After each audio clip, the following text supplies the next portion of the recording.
আজিৰ প্ৰথমটো issue of the day হৈছে মণিপুৰ। স্বাভাৱিকতে আপোনালোকৰ সকলোৰে জ্ঞাত যে মণিপুৰ উত্তপ্ত হৈ আছে। 3 মে'ৰ পৰা জ্বলিছে মণিপুৰ। 3টা দিনত হিংসা প্ৰতিহিংসাত ব্যাপক ক্ষতি মণিপুৰৰ জনজীৱনৰ। মেইটেই আৰু কুকি জনগোষ্ঠীৰ সংঘাতত অশান্ত মণিপুৰ। মেইটেই জনগোষ্ঠীৰ জনজাতিকৰণৰ প্ৰচেষ্টাৰ পাছতে আৰম্ভ ভয়াৱহ সংঘাত।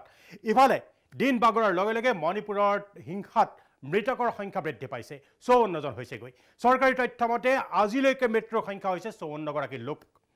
বেচৰকাৰী তথ্য মতে হিংসাত মৃতকৰ সংখ্যা শতাধিক। বিগত 3টা দিনত দুষ্কৃতিকাৰীয়ে জ্বলাই দিয়ে বহুসংখ্যক গাঁও। এটা জনজাতিৰ দুষ্কৃতিকাৰীয়ে জ্বলাই আন এটা জনজাতিৰ গাঁও জ্বলাই দিয়া আৰু নিৰ্বিচাৰ গুলীচালনাৰ বাবে নিহত হয় বহু নিৰীহ লোক। ৰাজধানী ইম্ফলতো বিগত দিনকেইটাত হিংসাৰ দাবানল। ইম্ফলত জ্বলাই দিয়া হয় একাধিক গীৰ্জা। ইম্ফলৰ কাষৰীয়া গাঁৱত অস্ত্ৰধাৰী দুৰ্বৃত্তই চলাই ভয়াৱহ আক্ৰমণ। শতাধিক ঘৰ জ্বলাই দিয়ে দুৰ্বৃত্তই। ইফালে মণিপুৰৰ পৰিস্থিতি নিয়ন্ত্ৰণৰ বাবে তৎপৰ হৈ পৰিছে কেন্দ্ৰীয় চৰকাৰ। কেন্দ্ৰীয় চৰকাৰে দায়িত্ব ল'লে মণিপুৰৰ আইন শৃংখলা ব্যৱস্থাৰ। ৰাজ্যখনৰ হিংসা আক্ৰান্ত এলেকাত সেনা আৰু অৰ্ধসামৰিক বাহিনীয়ে কৰিছে ফ্লেগ মাৰ্চ। মণিপুৰত বৰ্তমান আবদ্ধ কেইবাশ অসমৰ বাসিন্দা। ইয়াৰ ভিতৰত ছাত্ৰ ছাত্ৰীও আছে। চুৰাচান্দপুৰত আবদ্ধ ডিমা হাছাওৰ 60জন লোক। ডিমা হাছাওৰ 30গৰাকী নাৰ্ছিং শিক্ষাৰ্থী আবদ্ধ মণিপুৰত। আনহাতে ৰিমছতো আবদ্ধ হৈ আছে অসমৰ বহু শিক্ষাৰ্থী। মণিপুৰৰ শেহতীয়া এয়া স্থিতি। ইতিমধ্যে মণিপুৰৰ এই স্থিতিৰ পিছতেই মণিপুৰৰ ডিজিপিক আঁতৰ কৰি দিয়া হৈছে আৰু কেন্দ্ৰই বিশেষকৈ দিল্লীয়ে পোনপটীয়াকৈ মণিপুৰৰ দায়িত্ব লৈছে। এইফালে আইন শৃংখলা পৰিস্থিতিৰ দায়িত্ব কেন্দ্ৰই লৈছে। হিংসা আক্ৰান্ত এলেকাত ইতিমধ্যে সেনাই ফ্লেগ মাৰ্চ কৰিছে। এই বহু লোক আমি কৈছোঁই যে অসমৰ বহু ছাত্ৰ ছাত্ৰীকে ধৰি বহু লোক মণিপুৰত আবদ্ধ হৈ আছে আৰু তেওঁলোক মণিপুৰৰ পৰা ওলাবলৈ চেষ্টা কৰিছে, কিন্তু পৰা নাই। বিশেষকৈ কিছুসংখ্যক লোক আহি অসমত ইতিমধ্যে উপস্থিত হৈছে, কিন্তু তৎসত্ত্বেও বৰাক উপত্যকালৈ শ শ লোক গুচি আহিছে। শৰণাৰ্থী হিচাপে তেওঁলোকে শিবিৰত আছে। অৰ্থাৎ বৰাক উপত্যকালৈ আহিছে, শিলচৰলৈ আহিছে, বিভিন্ন স্থানত তেওঁলোক আছে। মণিপুৰৰ পৰা পলাই আহিছে এইসকল লোক। বিশেষকৈ হিংসা জৰ্জৰিত মণিপুৰৰ পৰা পলাই আহিলে নিজৰ প্ৰাণটো বচাবলৈ যেন এইসকল লোক মণিপুৰৰ পৰা পলাই আহিছে। বিশেষকৈ মেইটে আৰু কুকি জনগোষ্ঠীৰ মাজত এই সংঘাতৰ সৃষ্টি হৈছিল আৰু ইয়াৰ ফলত কুকি জনগোষ্ঠীৰ যিধৰণে ক্ষতিসাধন হৈছিল, মেইটে জনগোষ্ঠীৰো সেই একেধৰণে ক্ষতিসাধন হৈছিল আৰু বিভিন্ন স্থানত মেইটে জনগোষ্ঠীৰ লোকসকলে ইয়াৰ প্ৰতিবাদ কৰিছে। গুৱাহাটীতো মেইটে জনগোষ্ঠীৰ লোকসকলে মণিপুৰী লোকসকলে প্ৰতিবাদ কৰিছে আৰু আনকি শেহতীয়াকৈ আজি দিল্লীৰ যন্ত্ৰ মন্ত্ৰতো দিল্লীৰ কেইবাশ মেইটে জনগোষ্ঠীৰ লোকে তেওঁলোকে প্ৰতিবাদ সাব্যস্ত কৰিছে। কেন্দ্ৰীয় চৰকাৰৰ ওচৰত তেওঁলোকৰ এটাই দাবী, তেওঁলোকৰ দাবী উত্থাপন তেওঁলোকে কৰিছে যে মণিপুৰত অতি সোনকালে শান্তি ঘূৰাই আনক। যি ন্যায় দিব লাগে সেই ন্যায় তেওঁলোকে প্ৰদান কৰক আৰু যন্ত্ৰ মন্ত্ৰত এইসকল লোকে প্ৰতিবাদ সাব্যস্ত কৰিছে মেইটে জনগোষ্ঠীৰ আৰু মণিপুৰত শান্তি স্থাপনৰ বাবে চৰকাৰক উচিত ব্যৱস্থা ল'বলৈ তেওঁলোকে দাবী জনাইছে। আমি আপোনালোকক কৈছোঁ যে বহু সংখ্যক লোকে এতিয়াও মণিপুৰৰ পৰা ওলাই আহিবলৈ চেষ্টা কৰি আছে আৰু ইতিমধ্যে বৰাক নৈৰে আহিছে বহু সংখ্যক লোক। তেওঁলোকে নিজৰ প্ৰাণটো হাতৰ মুঠিত লৈ তেওঁলোকে ওলাই আহিছে মণিপুৰৰ পৰা আৰু তেওঁলোকে আহি কাছাৰত আশ্ৰয় লৈছেহি। এতিয়া আমি পোনপটীয়াকৈ যাব খুজিছোঁ মোৰ সতীৰ্থ সাংবাদিক অভিজিত ভট্টাচাৰ্যৰ ওচৰলৈ। অভিজিত আছে বিশেষকৈ বৰাকৰ এটা আশ্ৰয় শিবিৰত, য'ত ইতিমধ্যে কেইবাশ লোক মণিপুৰৰ পৰা অহা কেইবাশ লোক শৰণাৰ্থী হিচাপে আছে। মই অভিজিত ভট্টাচাৰ্য আপোনাৰ ওচৰলৈ আহিছোঁ। ইতিমধ্যে আমি আগৰ খবৰত দিছোঁ যে কালিও দিছোঁ যে বহু সংখ্যক লোক ইতিমধ্যে মণিপুৰৰ পৰা আহি কাছাৰত আশ্ৰয় লৈছেহি আৰু তেওঁলোক আহি আছে নেকি, মণিপুৰৰ পৰিস্থিতি কেনেকুৱা বুলি তেওঁলোকে জনায়, এই সম্পৰ্কত আমাক সবিশেষ তথ্য জনাব নেকি অভিজিত ভট্টাচাৰ্য? আছো কাছাৰ জিলাৰ লক্ষীপুৰ বিধানসভা সমষ্টিৰ ইউনিয়ন স্কুলত, যি স্কুলত আটাইতকৈ বেছি মণিপুৰৰ পৰা নিজৰ প্ৰাণ মুঠিত লৈ আহি তেওঁলোকে ইয়াতে আশ্ৰয় লৈ আছে। প্ৰায় 2000 এতিয়ালৈকে বৰ্তমানে মণিপুৰৰ প্ৰায় 2000ৰ অধিক মানুহ কিন্তু ইতিমধ্যে আহি কাছাৰৰ লক্ষীপুৰত আশ্ৰয় লৈছে। তাৰ মাজত প্ৰায় 1000 হৈ যাব, 1000মান সংখ্যক মণিপুৰৰ পৰা অহা যিসকল মানুহ জীৱন বচাবৰ কাৰণে এইখন স্কুলত আশ্ৰয় লৈছে। মই অজিতক কৈ আছোঁ এই ভিডিঅ'টো দেখাবৰ কাৰণে, ভিজুৱেলটো দেখাবৰ কাৰণে। প্ৰথমতে আচলতে প্ৰাঞ্জল ফুকন এটা কথা ক'ব লাগে যে দেখি আছে কিদৰে কণমানিসকল নিজৰ ঘৰ বাৰী এৰি তেওঁলোক কিন্তু আহি এটা আশ্ৰয় শিবিৰত আশ্ৰয় গ্ৰহণ কৰিছে এবং আজিৰ দিনত যি জিলা প্ৰশাসনৰ ফালৰ পৰা যিখিনি তথ্য আমালোকে পাইছোঁ, প্ৰায় 2000ৰ অধিক অতিক্ৰম কৰিছে ইসকল আহি, যি আশ্ৰিতসকল আহিছে আৰু বিশেষকৈ তেওঁলোক কিন্তু জিৰিবাম অঞ্চলৰ পৰা কিন্তু তেওঁলোক আহি ইয়াতে উপস্থিত হৈছে আৰু জিলা প্ৰশাসনৰ ফালৰ পৰা তেওঁলোকে খোৱা লোৱাৰ ব্যৱস্থা কৰা হৈছে। আৰু যোৱাকালি যেটো আছিলে 6টা কেম্প আছিলে, এইটো কিন্তু আজিৰ দিনত এইটো বঢ়াই দিয়া হৈছে আৰু বহু কিন্তু এনেকৈ কেম্প বাদ দিও বহু নিজৰ আত্মীয় পৰিজনৰ ঘৰতো কিন্তু আশ্ৰয় লৈ আছে আৰু ইয়াতে আটাইতকৈ যেটো মাৰ্চ ষ্টুডেণ্ট এছ'চিয়েশ্যন আছে তেওঁলোকে কিন্তু জিলা প্ৰশাসনৰ লগত হাত মিলাই তেওঁলোকৰ কাম কৰাই আছে তেওঁলোকে সহায়তা কৰি আছে আৰু বিশেষ কৰি যে যিকেইটা শিবিৰ মই দেখিছোঁ বা দেখি আছোঁ কাছাৰ জিলাৰ যে সবকেইটাতে কিন্তু মহিলা এবং কণমানিৰ সংখ্যাটো কিন্তু আটাইতকৈ বেছি আৰু আজি ইতিমধ্যে মই অলপ আগতে আমি দেখুৱাইছিলোঁ যে কাছাৰ জিলাৰ অসম মণিপুৰ সীমান্তত কাছাৰ আৰক্ষী আৰু সেনাবাহিনীয়ে ফ্লেগ মাৰ্চ কৰি আছে কাৰণ যাতে কোনোভাৱে কুটাঘাত কোনেও কৰিব নাপাৰে কাৰণ তেওঁলোকে প্ৰাণ ৰক্ষাৰ বাবে ইয়াতে আহিছে আৰু আজি দিনৰ ভাগত যে জিৰিবামৰ যি বিধায়ক আছাবুদ্দিন তেওঁ আহিছিলে আহি সকলো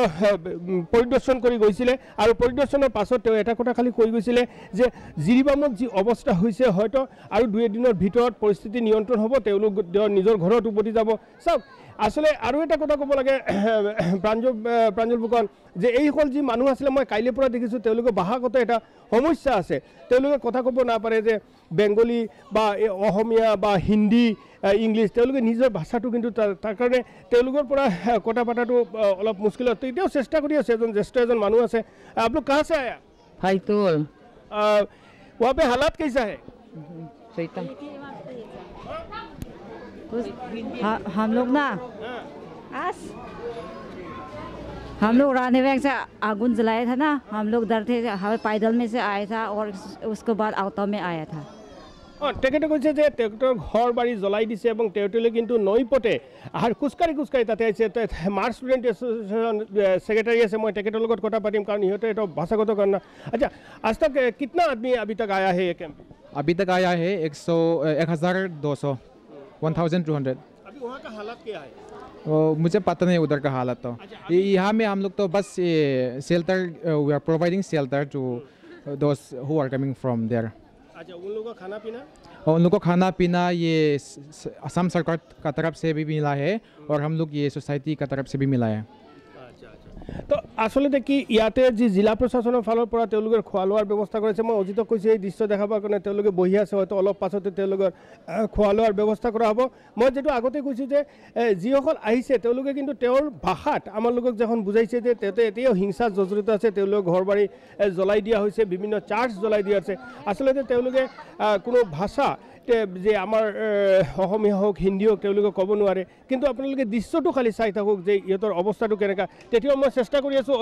অজিত যদি অলপ আগতে আহিব পাৰে मैडम कहाँ से आए आप लोग जिरीबाम से वहाँ का हालात क्या है खराब है हाँ आप लोग क्यों आया डर गया इसलिए हम यहाँ पर हमारे सेफ्टी के लिए आया है तो वहाँ पे कैसे आए आप लोग पैदल से गाड़ी से आया अच्छा तो अभी वहाँ पे सिचुएशन खराब है ना हाँ आप कहाँ से आया हिंदी का थीम ने बेकरा बेटा क्या वहाँ का सिचुएशन कैसा है खराब खराब कब आया आज कल आया আৰু আছে কেজন মই চেষ্টা কৰো পাঞ্জল ফুকন যে তেগুলো কথা পাতে आप लोग कहाँ से आया जिरीबाम वहाँ का हालत कैसा है अभी खराब है आप लोग घर बारी क्या छोड़ के आया छोड़ कर आया कौन कौन आया आपका फैमिली कितना आदमी एग्जाम 7 सब वहाँ पे छोड़ के चला आया হয় প্ৰাঞ্জল ফুকন ইয়া আছিলে বৰ্তমানে যে ইউনিয়ন স্কুলৰ যে এই দৃশ্যটো আমি দেখালো এবং তেওঁলোকে কৈছে অভিজিৎ ভট্টাচাৰ্য মই এটা কথা সুধিব খুজিছোঁ বিশেষকৈ যিসকল লোক শৰণাৰ্থী হিচাপে আহিছে যিসকল লোক এই শিবিৰত আছে আমি এটা কথা তথ্য জনাওঁ যে অসমৰ মুখ্যমন্ত্ৰী ডক্টৰ হিমন্ত বিশ্ব শৰ্মাই ইতিমধ্যে কাছাৰ জিলাৰ প্ৰশাসনক এটা নিৰ্দেশ দিছে যে যিসকল লোক শৰণাৰ্থী হিচাপে আহিছে তেওঁলোকৰ খোৱা লোৱাৰ থকাৰ যাতে সকলো ব্যৱস্থা কৰা হয় এতিয়া মোৰ সতীৰ্থ সাংবাদিক অভিজিৎ ভট্টাচাৰ্য এই শিবিৰটোতে আছে অভিজিৎ বিষয়টো এনেকুৱা যে যিসকল লোক এই শিবিৰলৈ আহিছে বা আছে তেওঁলোক মেইটে সম্প্ৰদায়ৰ নে কুকি সম্প্ৰদায়ৰ লোকো আছে এনে কিবা তথ্য আপোনাৰ হাতত আছে নেকি দ্বিতীয় কথাটো হৈছে তেওঁলোকৰ কাৰোবাৰ ঘৰ বাৰী তাত ক্ষতিসাধন হৈছে নেকি এই তথ্য কিবা আছে নেকি এই সম্পৰ্কত আপোনাৰ হয় হয় প্ৰাঞ্জল ফুকন এটা কথা ক'ব লাগে যে যিসকল এতিয়া বৰ্তমানে যি কেম্পত মই আছোঁ ইউনিয়ন স্কুলত তাতে কিন্তু সকলে কিন্তু উপজাতি তেওঁলোকে বিভিন্ন মাৰ কুকি বিভিন্ন সম্প্ৰদায়ৰ মানুহ আছে আৰু জিলা প্ৰশাসনৰ ফালৰ পৰা কিন্তু যেকেইটা শিবিৰ খোলা হৈছে যেনেকা যোৱাকালি আছিলে 6টা আজি 7টা কৰা হৈছে এই 7টা শিবিৰত জিলা প্ৰশাসনৰ পৰা খোৱা লোৱাৰ যোগান ধৰা হৈছে ভাত আৰু বিশেষকৈ যে বেবি ফুড আপুনি দেখি আছে যে ভিজুৱেলত নিশ্চয় দেখি আছে যে আটাইতকৈ সংখ্যাটো বেছি কিন্তু কণমানিৰ এই কণমানিসকলৰ কিন্তু বেবি ফুডৰ ব্যৱস্থা কৰা হৈছে আৰু যিমান আমি যদি যেকেইটা শিবিৰ মই দেখিছোঁ তাতে দেখা গৈছে বেছিভাগেই কুকি মাৰ এইসকল সম্প্ৰদায়ৰ মানুহ আৰু যিসকল মৈতী মণিপুৰী কিছুসংখ্যক মানুহ বেলেগ বেলেগ ঠাইৰ পৰা আহিছে তেওঁলোকৰ নিজৰ যি আত্মীয়স্বজন আছে সেইসকল আত্মীয়স্বজনৰ ঘৰতে কিন্তু তেওঁলোকে বেছিভাগে আশ্ৰয় লৈছে কিন্তু শিবিৰত যদি আমি দেখা পাওঁ যে জিৰিবামৰ পৰা অহা উপজাতি লোক যেনেকা মাৰ কুকি তেওঁলোকে কিন্তু আশ্ৰয় লৈছে তেওঁলোকৰ সকলো ধৰণৰ ব্যৱস্থা কৰাৰ বাবে জিলা প্ৰশাসন একেবাৰে সাজু হৈ আছে অভিজিৎ ভট্টাচাৰ্য এই অঞ্চলত এই শিবিৰটোত কেৱল জিৰিবামৰ লোকে আছে নে আন জিলাৰ লোকো বা আন স্থানৰ লোকো আহিছে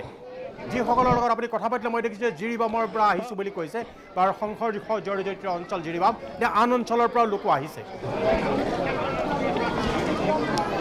হয় হয় এটা কথা ক'ব লাগে যে আচলতে ইয়াত আমাৰ কাছাৰ জিলাৰ লক্ষীপুৰ বিধানসভাত যিসকলে আশ্ৰয় লৈছে তেওঁলোক মূলতঃ জিৰিবামৰ বাসিন্দা কাৰণ লক্ষীপুৰৰ একেবাৰে ওচৰতে পৰে কিন্তু জিৰিবাম আৰু যে বিভিন্ন ঠাই আছে যে মণিপুৰৰ যিসকল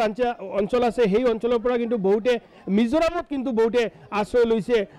কাৰণ মিজোৰামৰ ওচৰত যিসকল জিলা আছিলে সেই জিলাৰ মানুহ তাতে কি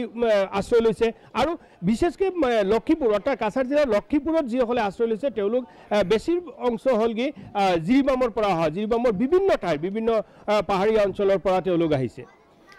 ধন্যবাদ অভিজিৎ ভট্টাচাৰ্য সেয়া আছিল মোৰ সতীৰ্থ সাংবাদিক অভিজিৎ ভট্টাচাৰ্য বৰাকৰ পৰা তেওঁ ইতিমধ্যে আশ্ৰয় শিবিৰটোৰ এখন সুন্দৰ ছবি দাঙি ধৰিলে আচলতে যি ধৰণে আছে এইসকল শৰণাৰ্থী লোক তেওঁলোকে কৈছে যে এজনেতো কৈছেই যে তেওঁলোকে বিশেষকৈ ভয় খাই আতংকত তেওঁলোকে নিজৰ গৃহৰাজ্য ত্যাগ কৰিব লগা এটা পৰিস্থিতিৰ সৃষ্টি হৈছে ইতিমধ্যে কেন্দ্ৰীয় সংৰক্ষিত আৰক্ষী বাহিনীৰ লগতে সেনা বাহিনীয়েও সমগ্ৰ মণিপুৰৰ নিয়ন্ত্ৰণ নিজৰ হাতলৈ আনিছে ফ্লেগ মাৰ্চ কৰিছে ইতিমধ্যে সান্ধ্য জাৰি কৰা হৈছে সকলো ধৰণৰ আইন শৃংখলা নিজৰ হাতলৈ আনিছে দিল্লীয়ে আৰু মণিপুৰক শান্ত কৰিবলৈ চেষ্টা কৰিছে আৰু এই বিষয়টোক লৈ কেন্দ্ৰীয় গৃহমন্ত্ৰী অমিত শ্বাহো উদ্বিগ্ন তেওঁ সঘনে খবৰ ৰাখি আছে এনেকুৱা তথ্য আমাৰ হাতলৈ আহিছে ধন্যবাদ জনাইছোঁ অভিজিৎ ভট্টাচাৰ্য সেয়া আছিল মণিপুৰৰ শেহতীয়া স্থিতি